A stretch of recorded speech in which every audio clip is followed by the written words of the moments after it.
You and I are traveling a road together. We're traveling a road as we strive to live by God's Word, a road that goes to heaven. But this road that you and I travel, we have a lot of difficulties that we encounter.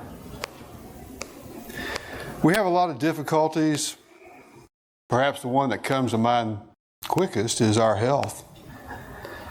Sometimes we have some ailments, sometimes we have some difficult ailments, and sometimes we have several difficult ailments. And these ailments can present quite a problem as we travel down this road. As we're trying to make it to heaven, there are things that sometimes might just make us give up the ailments that we have. But there's also along this road the other difficulty of temptations. As Satan is walking about as a roaring lion, notice the description of that. He's not going to be gentle with us. And of all people upon the face of the earth, he is trying his hardest, no doubt, to get us, Christians, children of God. So the temptations are going to be out there, thrown at our feet, strapped across our pathway. The temptations of, giving up because of physical ailments, but temptations of morals and doctrine and tempting us to go contrary to God's will. I've known for a long time, and I'm sure this isn't anything a surprise to you, that back in high school sports, that there'd be the medals off on the table. That as we had track or a trophy, conference champions, a trophy there at the end.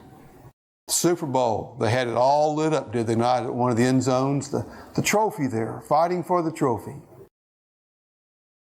And it helps us to keep heaven in our mind. Because we can only see heaven through the eye of faith because of what God has told us.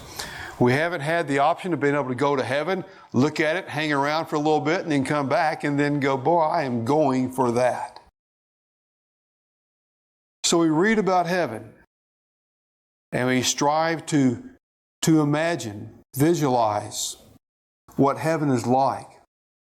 And we want to make it there. But you know what happens is that the physical things, we live in a physical world, these things happen. We have the ailments of arthritis. It's very present. It's very real. We feel it. We have problems with visions. We have all kinds of problems, all the different things of our body that might go wrong, and some of them do. And some of these things are not something that's passing, maybe like a cold. We know, another few days I'll be able to get over this, but sometimes these problems that we have are lifelong, very difficult things to endure. And they're real, they're right in front of us. And sometimes I fear perhaps maybe these things are so heavy weighted that we don't see through and see our goal as bright as we should. The purpose this morning is to look at Revelation chapter 21 through chapter 22, verse 5, to help us to polish up our vision of faith about heaven. And all the while, as we go through these things, and we have handed out a paper that you are welcome to write down as we go along, some of the things that we might be saying here that might be something that you can tuck this away somewhere, so that if you are dealing with some difficulties, to pull this back out and look through the verses and to meditate upon these things, to get these things a priority in our eyes, in spite of the fact that maybe our knuckles and toes are hurting because of arthritis while we're reading these things, to help us to endure this short time here upon earth. And sometimes we view it like that, but in comparison to heaven, it's a short time. So we have our difficulties, we have our trials, we have our temptations, we have the problems that we have, but we need to get it in proper perspective that yes, these are difficult, but they are for a short time in comparison to eternity. And so it's my desire this morning to look at these things that God has given to us to help us to be strong in the faith, to determine to go on through the difficulties that we have and not give up. Now, the book of Revelation, chapter 1, makes it very, very clear, was written in symbols. And so symbolism is the rule. And when we get to chapter 21, where God is going to describe heaven to us, He's using words that we can grasp, we can understand about gold and how precious that is, and about the jewels and so forth, and to give us a symbol as to what He is trying to describe heaven to us. So let's go through this, and you will see that we have 4 different aspects about this perfect place. Now, when I say perfect place, it's not like thinking, well, in my case, my favorite place to go on vacation is the Colorado mountains. But you know, my vacations are never perfect. Sure, I get to see this, I get to catch a fish. If Sheila doesn't catch the biggest one, I'm happy with that. But you know, there's crowds. Sometimes it's too hot, sometimes it's too cold. And the vacations are never perfect. Well, now we're not saying that heaven is a really much better place than my vacation, because there might be something better than heaven. No, we're saying it is the perfect place. There's nothing wrong whatsoever with heaven. And it is there within our reach. It's there within our grasp. If we remain faithful to God, no matter what difficulties, no matter what problems, no matter if I have more problems than anybody else, to where I might say, well, just woe is me, woe is me. No, we need to focus upon what we're going to look at here this morning. So we have the perfect fellowship, we have perfect protection, we have perfect provisions and perfect joy. And I cannot think of another perfection that we would want. And that would make sense that God would cover everything, would He not? So let's look at some of these things and let's meditate. Let's roll these things over in our mind. Let's investigate, try to make the application of these symbols and try to bring these things to our life as we strive to encourage ourselves to be faithful. First of all, perfect fellowship. In chapter 21, verse 1 of the book of Revelation, we see that it says that there is no more sea. It says, now I, there is John, the writer, the things that he saw. I saw a new heaven and a new earth, for the first heaven and the first earth had passed away. Also, there is no more sea. Now, he said that the first earth and the first heaven, that's this. It's going to pass away one of these days. So what is this? This is our dwelling place. So now he's saying, I saw a new heaven and a new earth, meaning in symbolic terms, a new dwelling place. It's not going to be here, as some people seem to think, that this is going to be our reward here. It's just going to be spiffed up some. No. This is going to be the perfect place.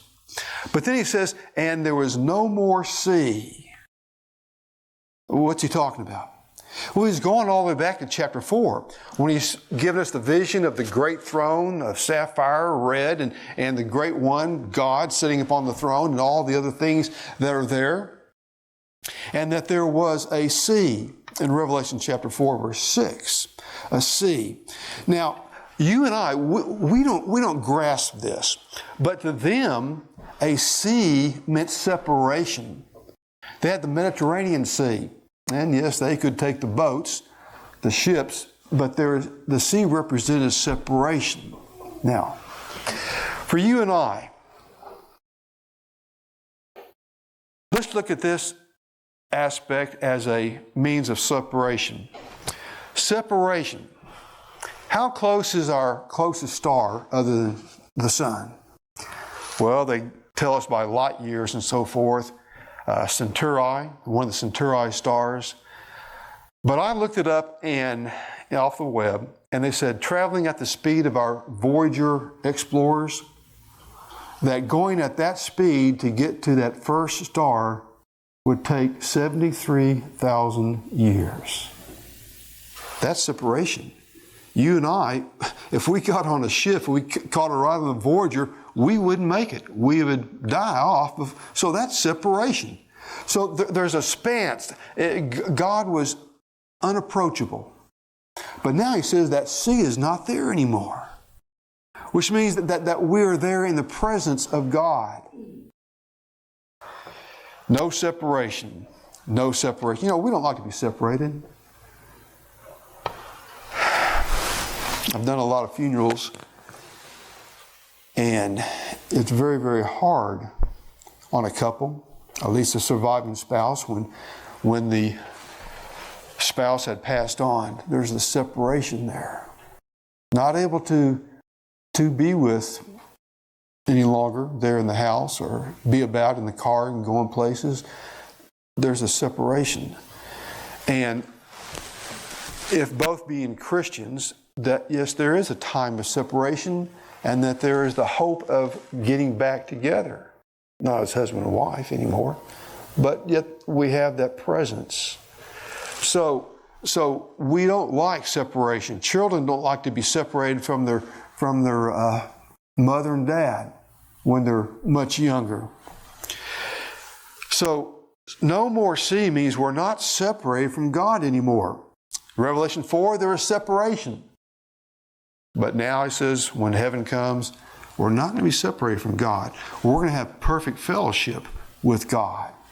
Then verse 3, he adds, and I heard a loud voice from heaven saying, behold, the tabernacle of God is with men. And he, God, will dwell with them, and they shall be his people. God himself will be with them and be their God.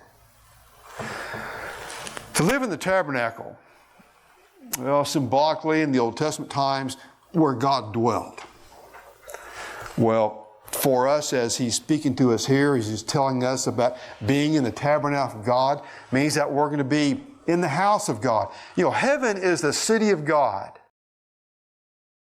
It's his home. But he has provided a way for us to come into his home.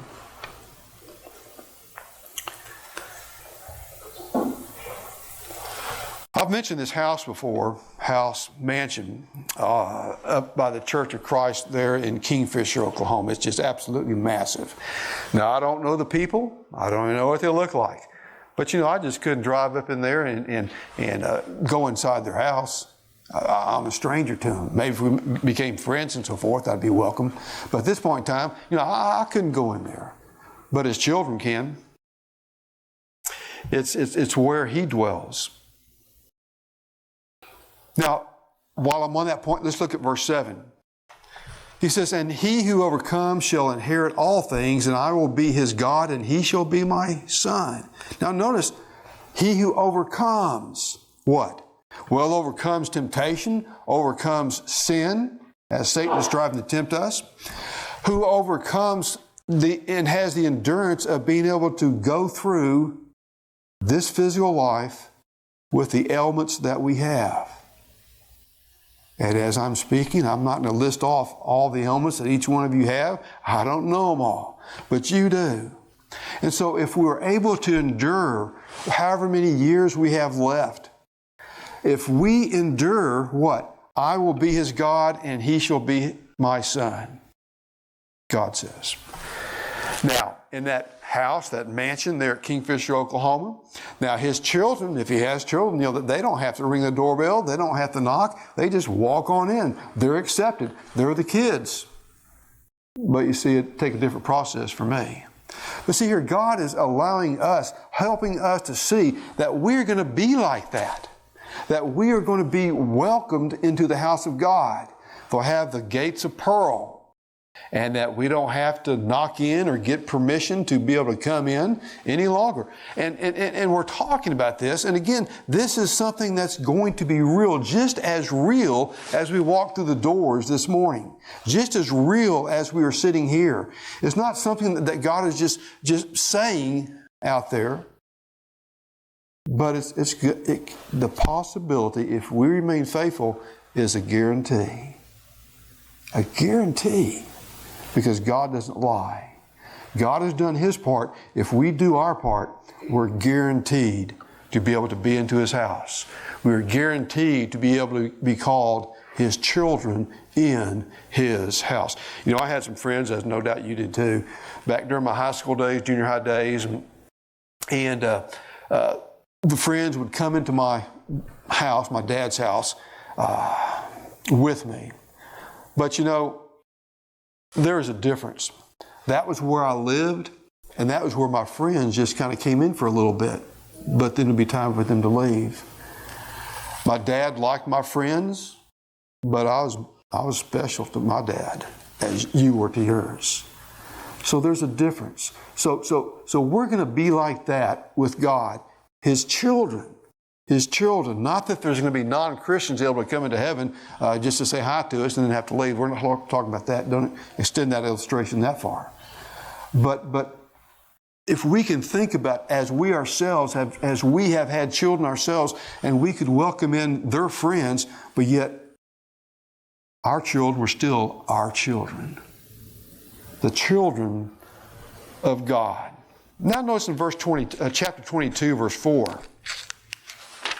Where it tells us that they, His children, shall see His face. In verse 4 it says, they shall see His face, and His name shall be on their foreheads. Ownership. See His face. Closeness. See, as I see your face right now, and as you see my face right now, that we will be able to see His face. Meaning closeness. Yeah, the sea won't be there any longer.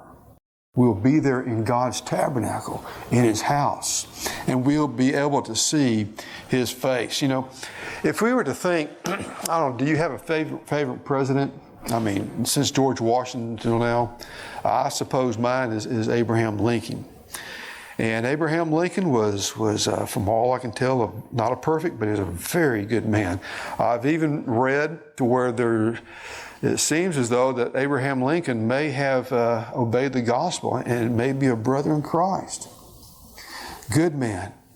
Now, if God was to arrange it some kind of way to where I could see, and Abraham Lincoln would come in here and to be able to visit with him and face to face, that's a closeness there.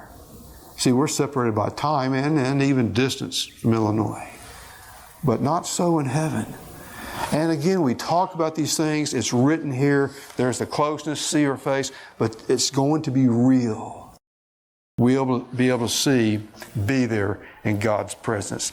Now, one more thing about the perfect fellowship, back in chapter 21, verse 14, 12 and 14. And she had a great and high wall with 12 gates and 12 angels at the gates, and the names written on them, which are the names of the 12 tribes of the children of Israel. So you have the gates, the names, the 12 tribes of the children of Israel. Then we flip over to verse 14. Now the wall of the city had 12 foundations, and on them were the names of the 12 apostles of the Lamb. So here we have the 12 tribes of Israel in the Old Testament times. We had Judah and Benjamin and Zebulun and on and on and on. The New Testament times we have the 12 apostles.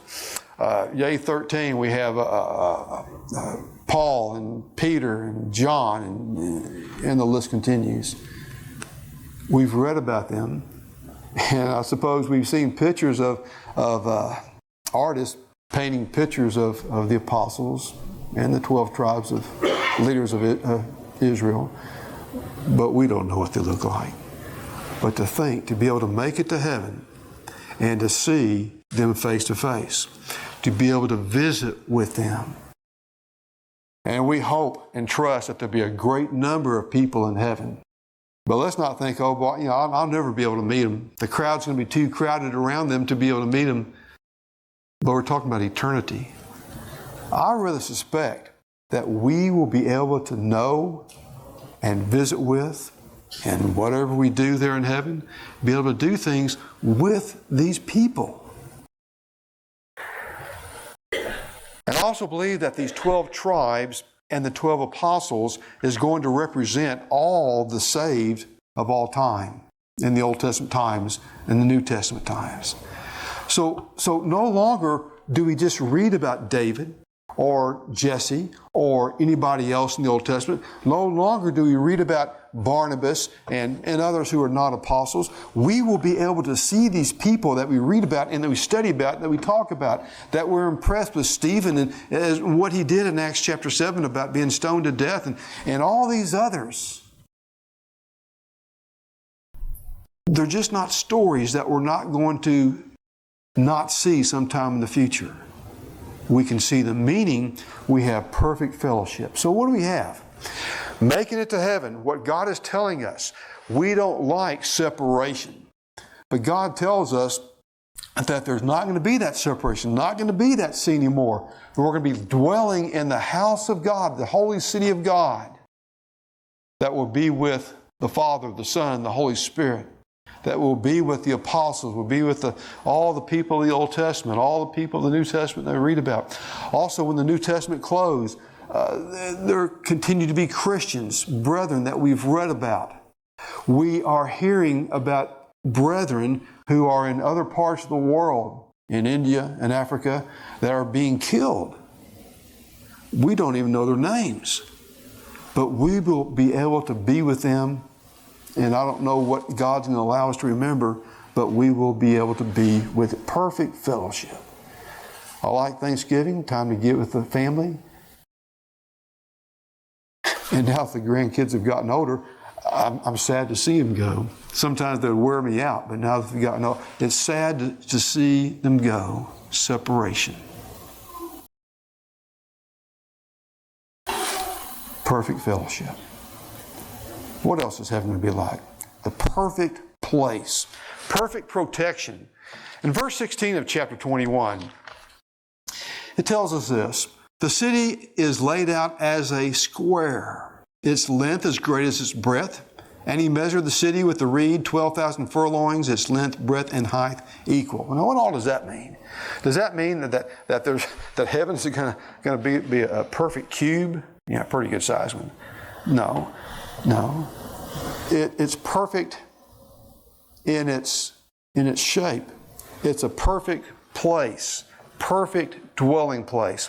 As I was driving up here this morning, I drove by a place where they're doing construction there. And of course, construction is never perfect. It's never good. You got to slow down and get congestion.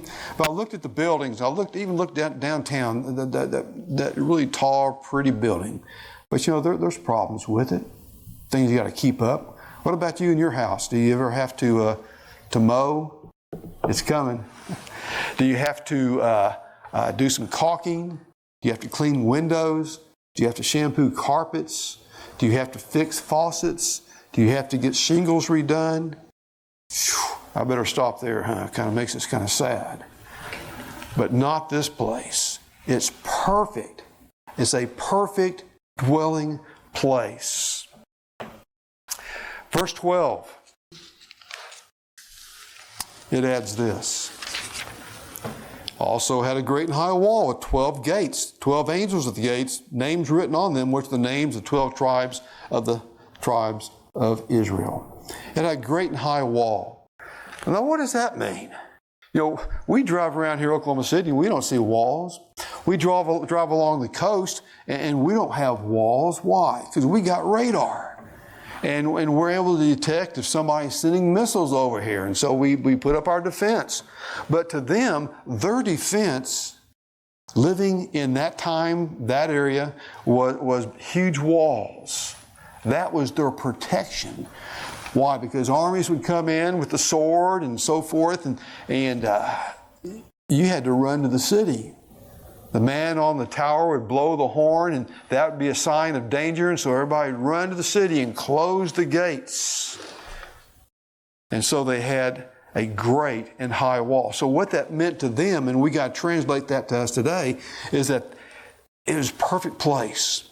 It was a perfect place, a dwelling place, because it had protection. It was a great and high wall.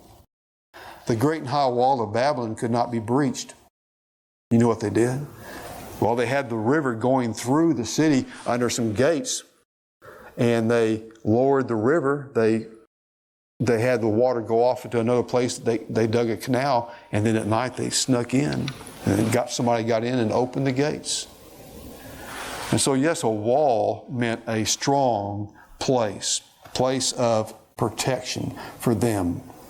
We need to understand that it meant a great place of protection for us. Now look at verse 18. Let's add to this wall. It says the construction of its wall was of jasper. Of jasper. Well, I did some research on this jasper on the internet, and the red jasper,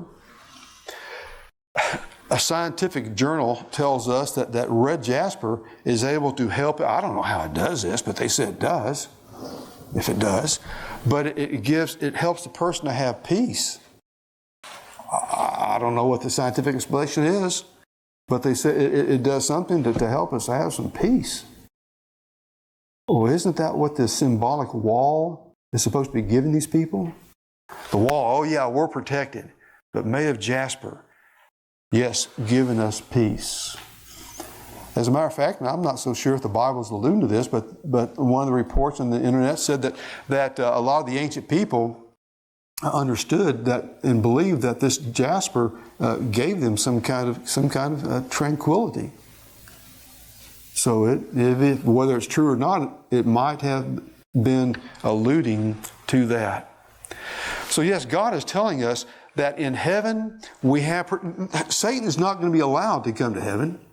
The demons are not going to be allowed to come there. You know, we know in the New Testament times, as Jesus was living and the apostles, that the demons would possess people's bodies. And you read about those things, and it's just disheartening about what a demon would do to this man's child and so forth. So very sad. But that's not even a possibility. There's going to be separate, and it's not going to happen. It is not going to happen. We don't have to have radar up there. We don't have to have literal walls. God is there, and He has confined the devil and his angels and people of his sort to the darkness of hell. Then verse 14. We've read it before. Let's look at it again. It's talking about the 12 foundations of that city. Now, the wall of the city had 12 foundations, and on them were the names of the 12 apostles of the Lamb. The 12 foundations. Is a foundation important? What are we sitting upon right now?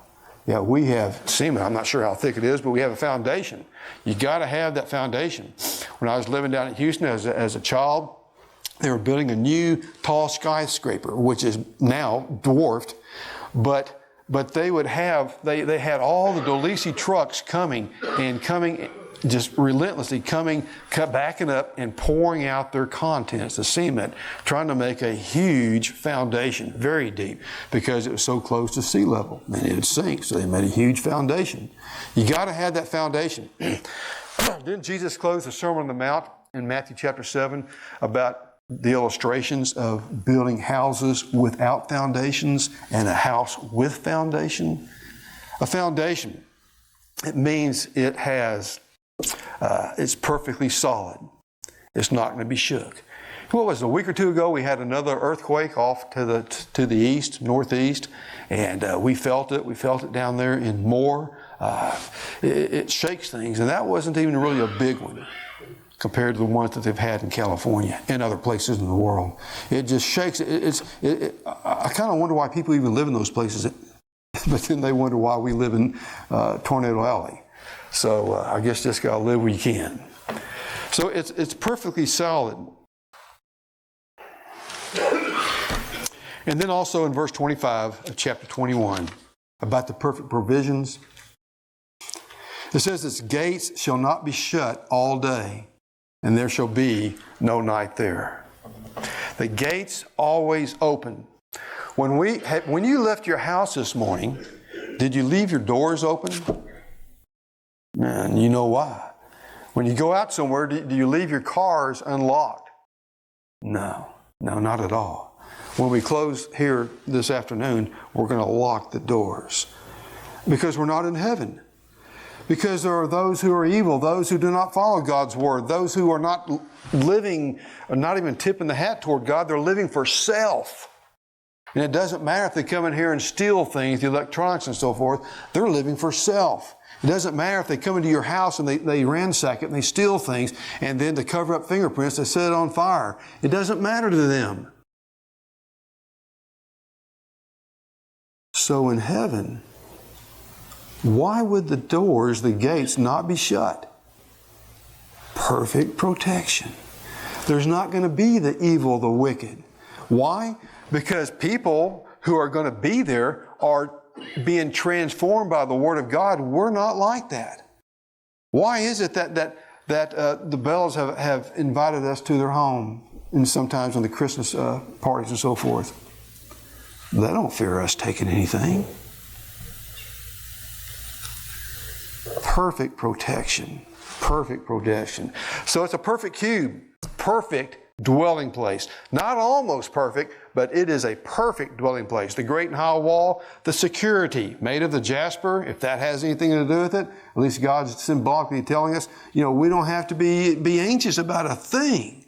Don't have to worry about a thing. The 12 foundations, perfectly solid. Nothing's going to ruin it. And the gates are always open. That's a real place. Third, or C, perfect provisions. Do you ever have to go grocery shopping? Do you ever have to pay the electric bill, the water bill, and so forth? You got to have the provisions. Do we have transportation? We don't have the horses, but we have the automobiles and trucks and so forth. Perfect provisions. Look at chapter 22, verse 1. And he, the angel, showed me, John, a pure river of water of life, clear as crystal, proceeding from the throne of God and of the Lamb. Now, we know, we don't have to look into the Bible to understand that water is crucial.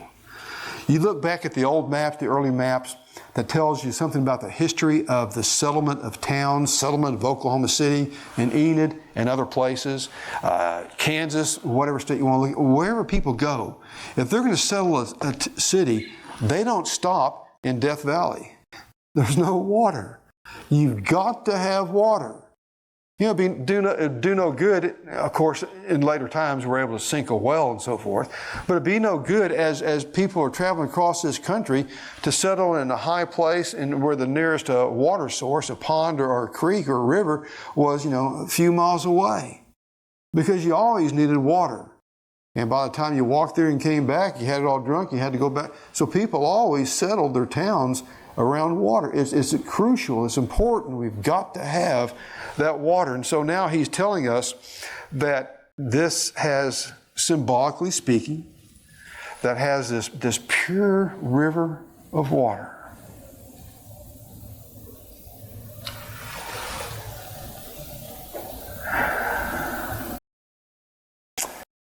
Not that we, as spiritual beings, and yes, we will have a different kind of body, an immortal body, not that we're going to have to be drinking water, not that we're going to have to be eating, but giving us them too the picture of, hey, here's a place that has what you need. Here on earth, you need that water. Well, your needs will be taken care of. Then also we see in chapter 22, verse 2, talking about the tree of life. And then it talks about it has its fruit, and then it has its leaves for healing. We need the food, the tree of life. As a matter of fact, the tree of life, doesn't that go back to Genesis chapter 3, verse 22, where after Adam and Eve sinned, that God said, we need to get them out of here because they're going to eat that tree of life and live forever. But now we have the tree of life, at least symbolically speaking. Not that we have to go eat it, but it's telling us that we have life. And it's not going to end. When a soul makes it to heaven, it's forever. We have, symbolically speaking, the tree of life. We don't have a time when it's going to end for us. We don't have a time, sometime in the calendar, where we're going to cease from existing upon this earth or cease from existing in heaven. But it's the tree of life. It talks about the fruit. Again, not that we're going to have to literally and physically eat, but it's the fruit is the food. But the food's not going to be needed. We're going to be satisfied. We're going to supply. And it's leaves for healing. Well, we have the leaves, and there are leaves, there are herbs that we're able to use to help our bodies. Not that we're going to be getting sick, and we'll say more about this here in just a moment. Not that we're going to be getting sick, but meaning that we're not going to have the problems. We're not going to have the ailments. We're not going to have COVID passing through. And it's real. God's just not painting a picture with these words saying, it's not going to be really like this, but, I want you to be excited and to be faithful to. No, it's going to be, heaven's the perfect place. The perfect place. I thought, if we didn't have to eat here upon earth, boy, how much easier it'd be. We have to go to work, a lot of hours a week to pay for our food bill, for the electricity or gas to cook it. We have to, buy the dishes. We have to, sometimes we go out to eat. And then, my wife spends so much time, cooking the meal and then washing the dishes. We don't have all that. What a wonderful, wonderful place. But then also in chapter 21, verse 23, it says, the city had no need of the sun or the moon to shine in it, for the glory of God illuminated it. The Lamb is its light. We don't like darkness. As children, as a child, I didn't like the darkness. It was kind of scary. If I watched some kind of scary show, I didn't like the darkness. As adults, we don't like the darkness. We don't like to walk in certain places of our city at night. The evil use it as a cover blanket so they can do their evil actions. We don't like the darkness. Darkness has its limits. And I fear that we might kind of take it for granted from what these people had, because all they had was their torches, which wasn't very good. Have you ever had a torch trying to walk around at a campfire? You just can't see very good. The torch is always kind of in your eyes, as it were. You just see such a little space. But we turn on the lights, and boy, we don't know if it's night or dark, light outside. We hop in the car, turn on the lights. One time, I'm not suggesting you do this. One time, I was a lot younger than then, but I was driving down the road. Of course, nobody else on the road, and I thought, I wonder I'll bet you I could see without these lights on. I turned those things back on in a hurry. We need the light. These people didn't have that light, and they were pretty well confined to daytime. So there's not going to be any darkness. That meant a lot to them. We can go out to the garage or our workshop, our shed, and turn on the lights, and we can work till all through the night. If we have some kind of project we're just enjoying, we know we can work through the night. But when the darkness comes, when they had that darkness, that was it. That was the end. Stop. Progress, work. But there's not going to be any darkness. And we think, we just might get tired. Well, we'll come back in just a minute. We're not going to get tired. So just think back if we have to the time maybe when we were teenagers, how we had so much energy and it seemed like we just didn't get tired. Can you imagine being like that all the time, yet even to the level of perfection and having daylight and always being able to do things? I don't know if we can fathom that. But God said there's not going to be any darkness. Then also, great wealth. In chapter 21, we have the verses there. It talks about the city and the roads of pure gold, so pure that it's transparent. You can see through it. We can do that with water, but transparent. And gold. Gold has been precious all through the ages. We have gold. I got gold here. I've had that thing something like 48 years. And I've never had to polish it. I've never had to clean it. Boy, that's the best, isn't it? Gold. But the streets are going to be pure gold. Would we pave our streets here with gold? Not at all. Showing the wealth, the riches. If God's going to symbolically speak and say, we're going to pave the roads with gold, what does that mean about the wealth? The wealth that we get to inherit. He goes on in verses 19 and 20 about the foundation of 12 different precious stones. There's your wealth. We use cement, concrete, but God's city, the 12 foundations of stones. The gates of pearl. And it's not, well, actually I got one right here. But it's not a bunch of little pearls all glued together to make some kind of gate. God says it's one pearl. Again, symbolically speaking. The wealth, the beauty. And again, as I drove up to Barnes today, as I was going by the interstate and so forth, I thought, boy, if there's a small scale heaven right here, it would be so tremendous.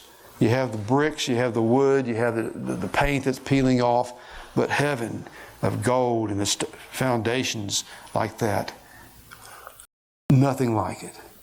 But He's given us those symbolic terms so that we can get an idea of it. And then lastly, verse 3 of chapter 22 said there's not going to be any more curse. What's He talking about? Well, you go back to Genesis chapter 3, verse 17, and that God cursed the ground for man. Meaning, well, we got the thorns in the ground. We got the rocks in the ground. We got to go out there and plow a field. We got to clean those things off. We got to work. We are under the curse of working. Now, I know that sometimes we get fortunate enough that we have a job that we really, really like. Preaching, for me, is a wonderful thing. You may have had some kind of job that you really liked. But there's no more curse. We don't have to go off and do this kind of work. What a tremendous thing God is blessing us with. Perfect provisions. We're never going to be hungry. We're never going to have the burning sun on our back, the freezing cold off our fingers. We're going to never be hungry, never be thirsty. We're going to have never-ending light, great wealth.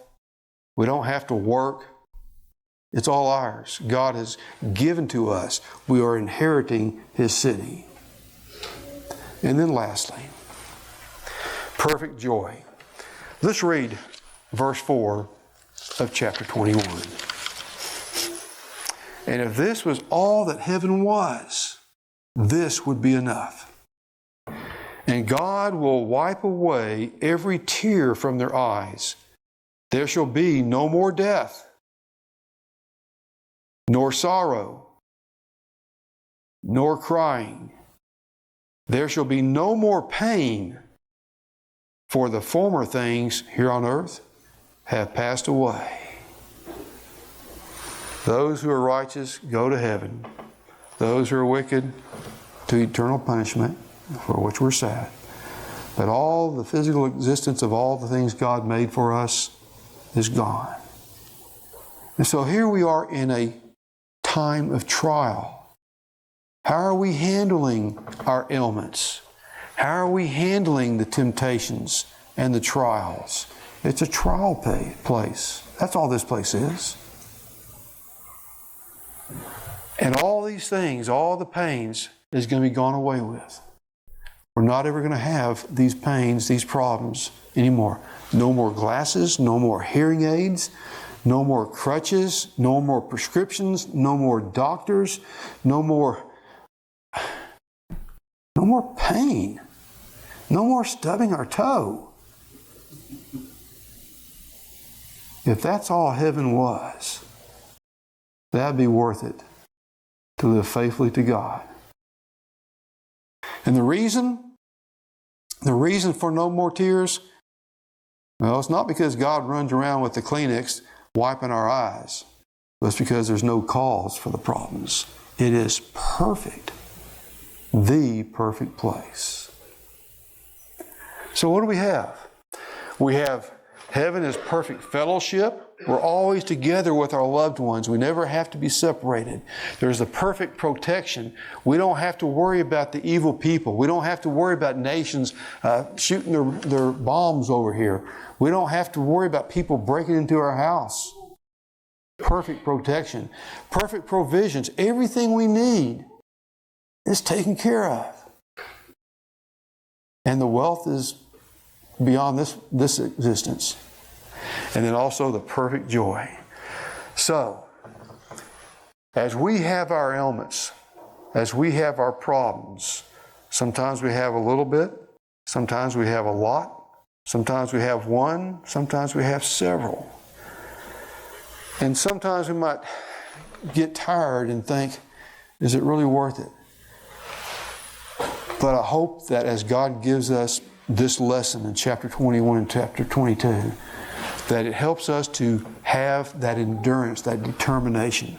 That yes, I'm ailing and I'm never going to get rid of this, the arthritis or whatever it might be, but I've got to remain faithful, and I want to remain faithful, because this earth is a testing place. And how am I going to stand up? After all, if I give up on God, I still got my ailments, and then I go to eternal hell, which is worse than what I got right now. So I am going to be determined to live right before God. Do what He says, read the Scriptures, listen to studies, and do what He says during this testing place. May this be a great help, not only to you, but also to me. To become a Christian, to get on that road. We're talking about living that road, walking the road, but how do we get on the road? Jesus did His part. He came to earth. He died. He's our sacrifice. But we have to come in contact. We have to, as it were, some kind of way to get that blood, that purifying blood of Christ. In Romans chapter 6, verses 4 through 6 tells us that. Many other places. But Jesus died. He shed His blood. And, of course, we know, and it has been heralded throughout all Christendom, that we need to have that faith. We need to believe that Jesus Christ is the Son of God. Not just, well, maybe He is, maybe He isn't. But just in case, I'll just say, I'll say, yeah, if he is there. No. We have got to know, be convinced, and the evidence is evident that, yes, Jesus really was. It might sound like a goofy fairy tale to the atheist, but yes, Jesus, deity, was there. He saw that the only way to get us saved was to come here upon earth and to sacrifice Himself, because His blood is the perfect blood that pays the debt for everybody. So we need to believe that Jesus Christ is the Son of God. In Romans chapter 10, verse 9, that we need to confess with the mouth that Jesus Christ is the Son of God. He's the Lord. He's the Master. And I'm going to be the servant. And then we also know that we need to make that repentance. In Acts 2:38, we need to have that change of heart, that change of mind. It's not good enough to do whatever else God says to do, but we never really repented, because God knows our heart. We need to make that change. But then also we can do all three of those, but if we leave this last one out, to show our faith in God by our obedience. He tells us in that Romans 6, verses 4 through 6, that we are baptized into His death. Baptized is a word today that means it means a lot of things in Webster's dictionary. But the word that was used when the New Testament was being written, and the meaning is not going to change, means to plunge, to go under, be baptized in water. Jesus died and He was buried. We die, we repent, we die to the love of sin, and we're buried. Jesus was resurrected from the dead. We are resurrected from the dead in the spiritual sense. And there's the new birth, that we come in contact with the blood of Christ. The blood is that which was shed for the means of getting our souls saved. So if you're not on that road, get on the road. We've talked about heaven, and the end of this road, if we remain faithful, is this wonderful, perfect place that we just described. You want that? If you need it, then once you come, let me know, and we will help you get on that road. Let's stand, let's sing.